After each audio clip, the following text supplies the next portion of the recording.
ซีมันติดสีติดกลับก่อนเด้อวันนี้เด้อเอาไว้แท้เอาโหต้นม่วงค่ำหน่อยดิโหต้นม่วงต้นเมืองบ่ได้เด้อมือที่ได้เมื่อนาสิมาเล่นกันเฮามาก็ได้โทรหาน้องเสื้อผ้าก่อนเนาะแม่นคันน้องเสื้อผ้าบ่อยู่ก็บ่ได้มาได้อยู่เฮือนทุกมื้ออยู่เฮือนทุกมื้อเนาะบ่ได้ไปได้หรอก บ๊ายบายบอกหลาย FC เนี่ยฝากติดตามได้เด้อเป็นกำลังใจให้เด้อเป็นกำลังใจเด้อพี่น้องเด้อโอเคบ๊ายบาย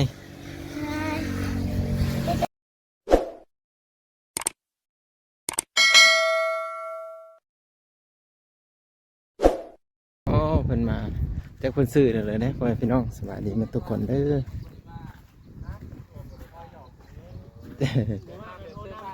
โอ้สวัสดี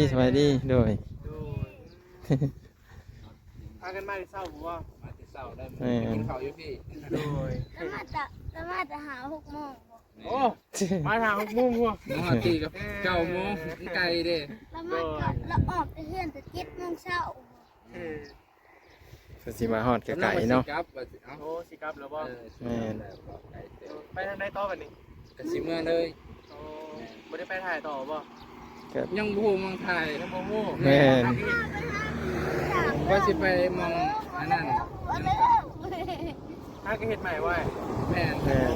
ชื่อช่องได้นะบ่าวนุ่งเจ้าเด้บ่าวบาง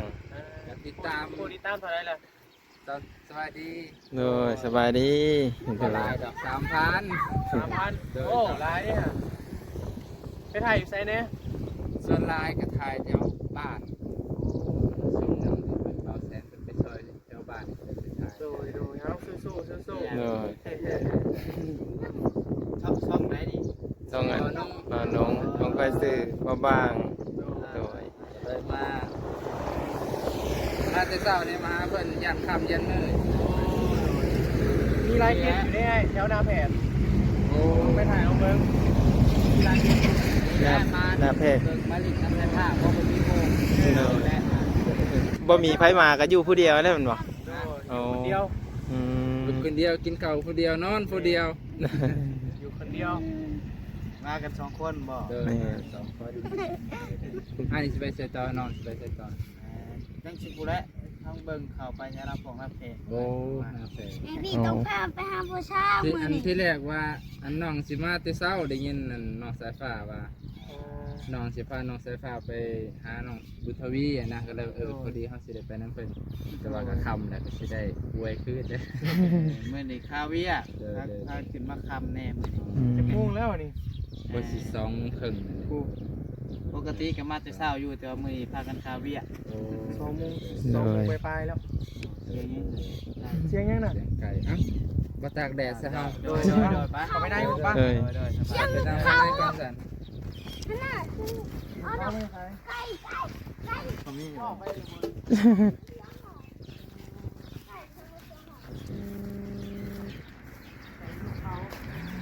ก็สิได้ผมก่อนโดดที่ไป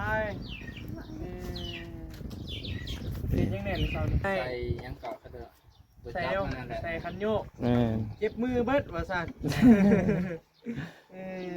ได้หรือตีแบบนี้ขอบใจไอ้เพิ่นแล้วฮะขอบใจกันได้ต้องขอบใจเด้อเป็นมาเห็นไห้เด้อที่ไหนเจ้าจิ๊บมืออยู่หันได้อยากมานอนรับอยากนอนรับน้องยังบ่ทันรับนอนรับแล้วมาแต่เช้าเลยแม่มาแต่เช้าข้าวบ่ค่อยดีโดนไกลเดินไปเนาะแม่นเพราะว่าถ้าเฮาลัดไปทางโป่งไปทางซีโน่แห่งเวิร์กจะได้ลัดพวกง่ายมาแต่บ้านเลยบ้านนั่นกระดางแถวเมืองซนพูดนะแม่นไกลปะโอ้ไกลแห้งได้ฮันสุดยอดเลยคนละฝากเลยเนาะโดยคนละฝากเลยแล้วแล่นรถเฮาชิป1แล้วแล่นรถได้รถไว้บ่ได้ญาติได้เงินเดือนเบิ่นหรือบ่ก็ได้อยู่โอ้ได้พากันเบิ่นได้เบิ่นเลยเนาะเจ้าเห็ดด้นหรือว่าเจ้าเดือนก็ได้8 เดือนโอ้ได้เลยเนาะเจ้าถากินบ่ของเฮาหันได้แล้วมีแต่เฮ็ดให้มันทอดร้อยสินะโอ้ ยังบ่ลอยเรียน แม่น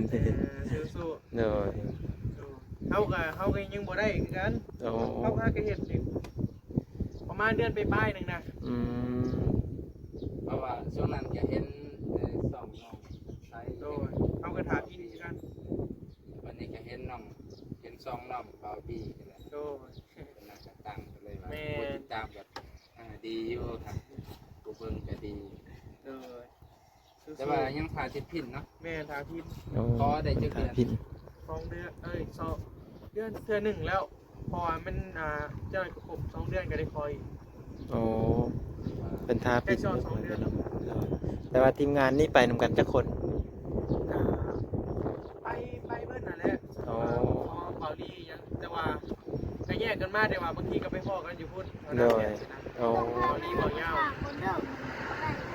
โดยโด อย่าย แยกกันไปแบบนี้แหละ โอ้ ผ่านมาของการน้องคือน้องตัด แม่ตามที่ร้านคิดอยู่ เพิ่นก็เดินทางมาไกลเด้อเพิ่นพี่น้อง มาเลยเนี่ยดูทางไปบอกอ่า ตามไป จะเอาเฟซบุ๊กเข้าไปหรือวิดีโอคอลก็ได้แล้วเขาบอกทางไป กัน เพราะ ว่า ว่ามาไกลเนี่ยไปเลยต้องให้ได้เวียกเลย โดย เกิดสิมาฮอดเนาะ โดย ใจ มีแต่มื้อหน้ามื้อใดก็มากันโทรหากัน โดยนางไม่ยาก เอาไม่เพชร มื้อมาบ่มื้อ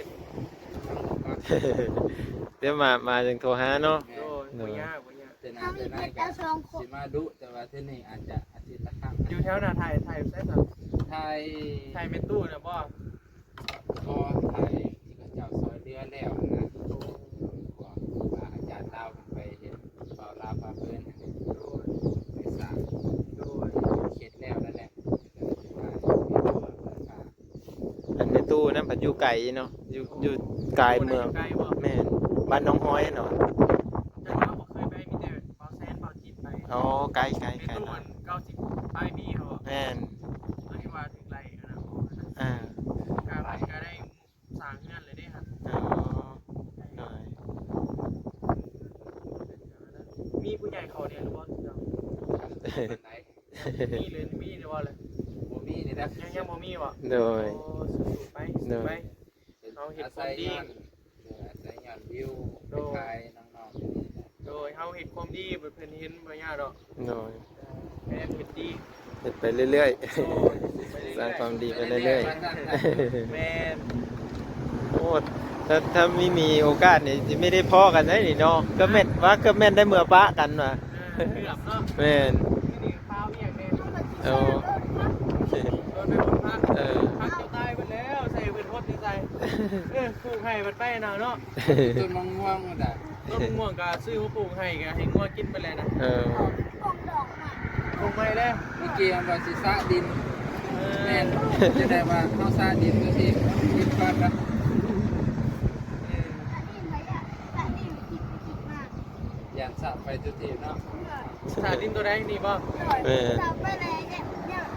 ยจะมาแล้วกูเมนนะแล้วมันเปื่อยอีก มันเป็นคุมเป็นยังกับพาน้องลงก็ได้ เออเดี๋ยว ปรับให้มันเพียง โอ้ เนาะ ปั๊บเพียง เอาอันนี้เอาเด็กนี่ เพิ่นก็มากัน3คนเพิ่นพี่น้องพอดีว่าเพิ่นขี่รถฮุนไดเข้ามา เดียว ก็ได้เห็นเพิ่นแล้ว อยู่ เนาะ คนเดียวเลยมีเกณฑ์ไปซอยร้ายเลยมื้อนี้ถึงมาแล้วบัดนี้ โอ้ ไปทางไทยไปสิโกงมาแล้วครับคือตา นั่นแหละถ้าลงไปจากบ้านเสื้อผ้าลงไปก็ประมาณรับเอาไปรับ โอ้ 30รับเลย มันลงไปทางคุณ แม่ลงไปทางหาสปอร์ต อาสะพอนโดย แต่มันมีลายเกณฑ์อยู่มีลาย โดยเป็นกับมีบอลซอยหลายบอลโดย วันนี้เราก็สิจบคลิปก่อนจะได้เอาราคาจากบาวีนะ โดยที่ได้การฝากไว้พี่น้องซัพพอร์ตและให้กำลังใจทางอ้ายทั้งสองลีเดอร์ไว้พี่น้องเด้อ โดย ในการให้มีคนแบบนี้หลายๆเนาะซอยกันซอยเรือกันแต่ยังเรือหลายอยู่ที่ว่าเป็นต้องการแบบต้องการจะซอยเรือเนาะ โด โด ย ยจะได้การฝากคนซัพพอร์ตเลยครับคนติดตามให้กำลังใจไอ้นุ่มครับยังก็ บาง ฮะ เบาบาง เบาว่างก็เบานุ่ม โดย โดยฝากไปพี่น้องติดตามกันเด้อพี่น้อง โดยขอบใจหลายๆเด้อ ดีเด้อ กลับแล้วพี่น้อง เป็นมือที่โชคดี ดีว่ามาพ่อได้เพิ่นเลยเนาะไปเดี๋ยวจะได้กสิในนั่นเลย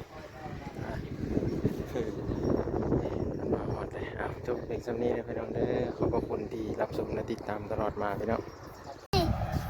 ซีมันติด ซีติดกลับก่อนเด้อวันนี้เด้อ เอาไว้แท้ เอ้า โหต้นม่วง คำหน่อยดิ โหต้นม่วง ต้นเมือง นะครับ อืม บ่ได้เด้อบ่ได้ได้ เมื่อนาสิมาเล่นกันทำมาก็ได้โทรหาน้องเสื้อผ้ากันเนาะ แม่น คันน้องเสื้อผ้าบ่อยู่กะบ่ได้มา ได้มันอยู่เฮือนถึงมื้อ อยู่เห็นทุกมือเนาะ บ่ได้บ่ได้หรอก เอ้าบ๊ายบายบอกลา FC เนี่ยฝากติดตามได้เด้อเป็นกำลังใจให้เด้อโดยเป็นกำลังใจเด้อพี่น้องเด้อโอเคบ๊ายบาย